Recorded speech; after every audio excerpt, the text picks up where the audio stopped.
Assalamualaikum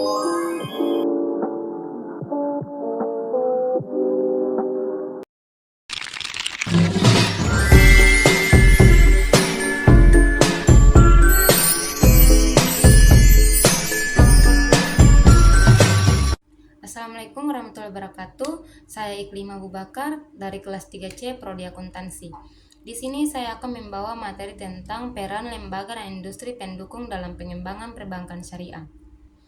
Yang pertama, lembaga pendukung seperti Bank Syariah, lembaga penjamin, dan Islamic Trade Center berperan sebagai penyedia pembiayaan dan layanan syariah, fasilitator investasi, dan pusat informasi. Sementara itu, industri pendukung seperti teknologi finansial dan layanan keuangan yang inovatif menggunakan teknologi informasi untuk memperluas jangkauan dan meningkatkan efisiensi, termasuk kemudahan akses, inovasi produk, dan pengelolaan risiko.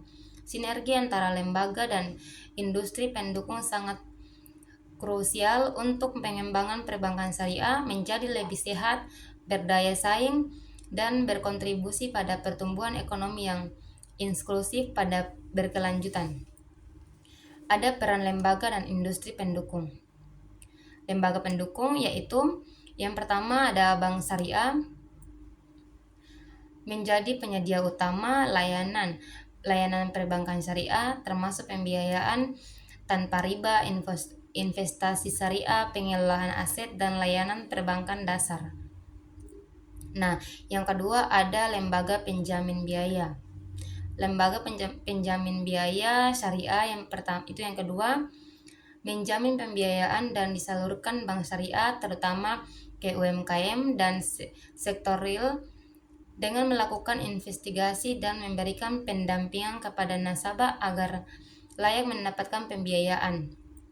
Yang ketiga yaitu Islamic Trade Center berfungsi sebagai pusat informasi yang menghubungkan sektor real dengan bank syariah, memberikan informasi mengenai pendukung pembiayaan dan investasi serta kegiatan ekonomi produktif yang potensial untuk dibiayai.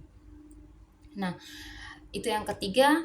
Ada juga industri pendukung. Industri pendukung dikelola ada 4, yaitu yang pertama teknologi informasi. Digunakan untuk inovasi produk berbasis ICT dengan pengembangan sistem informasi yang efisiensi. Manfaatnya mencakup peningkatan efisiensi operasional dan tata kelola yang baik. Itu yang pertama. Yang kedua, teknologi finansial syariah.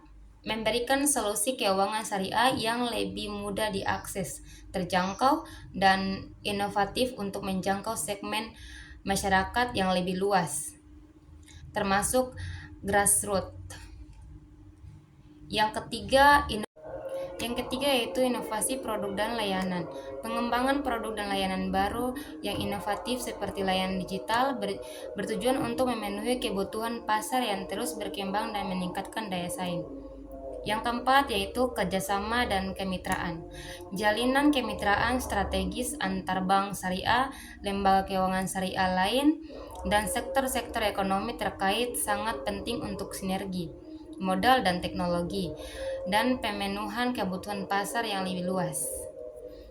Kesimpulannya yaitu pengembangan perbankan syariah bergantung pada sinergi antara lembaga keuangan syariah dan industri pendukung. Sinergi ini memfasilitasi pertumbuhan melalui inovasi produk dan layanan berbasis ICT, peningkatan inklusi keuangan, pemberdayaan UMKM, dan penguatan fondasi permodalan. Kesuksesan pengembangan ini dapat akhirnya bertujuan untuk menciptakan perbankan syariah yang sehat, kontributif, dan berdaya saing tinggi sehingga dapat berkontribusi secara optimal terhadap pembangunan ekonomi nasional yang berkelanjutan. Itulah materi dari saya. Wassalamualaikum warahmatullahi wabarakatuh.